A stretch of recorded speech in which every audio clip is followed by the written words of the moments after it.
Good day, ladies and gentlemen. Welcome to Drooks on Property.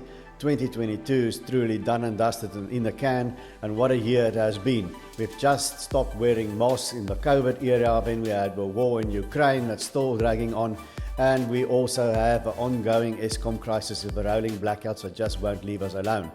What happened in the property market during 2022? Now, in the country as a whole, we've had a nominal house price growth of 3.7% compared to a high inflation of around 7.4%. That means that house prices are still declining. Now, on top of that, we've also had 6 interest rate hikes in 2022, plus another one in the beginning of this year in 2023. So that brings the interest rates up from 7.25% at the end of 2021 to all the way to 10.75% where it is now. So the landscape has changed quite dramatically, and we also see that in the fact that less people are applying for 100% loan-to-value bonds. So people want to keep those bond repayments lower, so the affordability is definitely under pressure. How did it go in the market in Welgevonden estate? Usually it's quite resilient, and we seem to buck the trend every time, the national trend that is.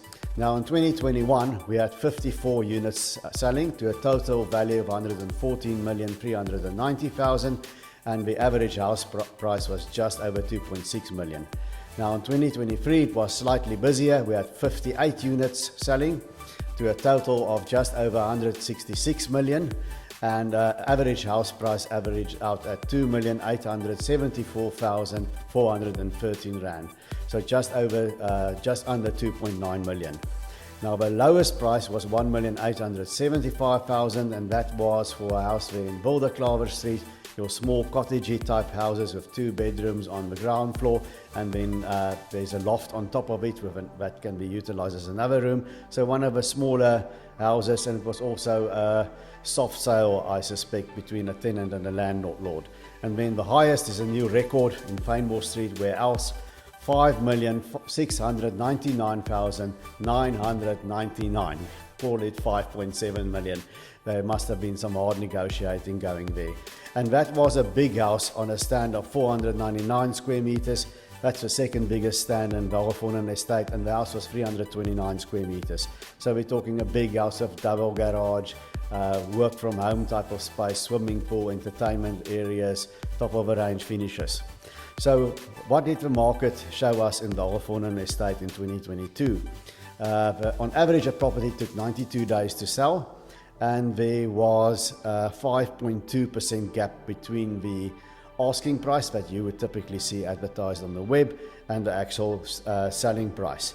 And we had an increase in the average price. We've had a growth of 9.7%. So the Welgevonden prices went up by 9.7%, where the rest of the country was at 3.7%. And then if we look at 2021, there we had a growth of 11.9%. So we had 2 years of steady growth. Why is that? Why do we keep bucking the trend with all the bad things going on in the country as a whole and the world around us? Well, there's a couple of factors.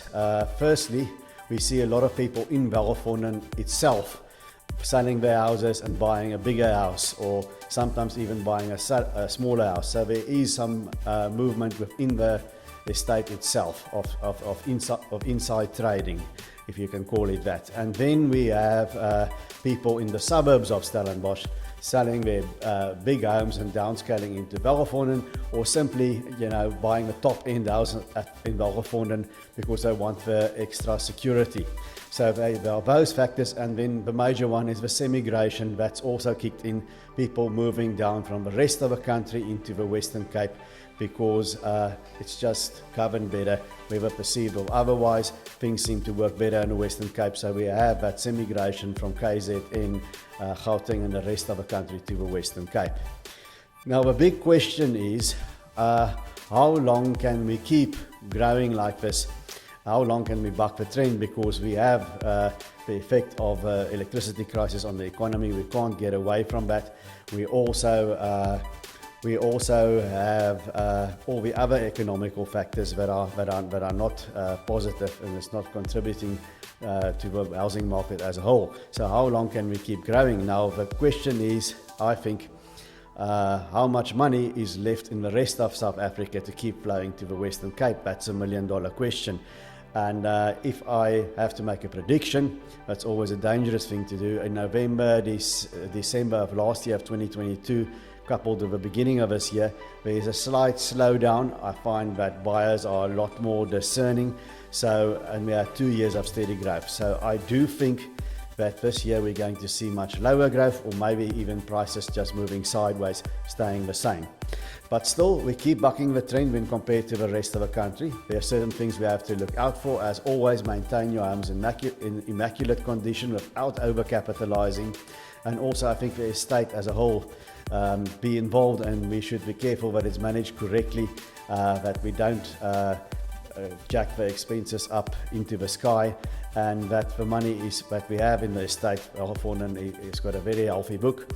The money that is there needs to be spent with discernment. Well, that's it for me.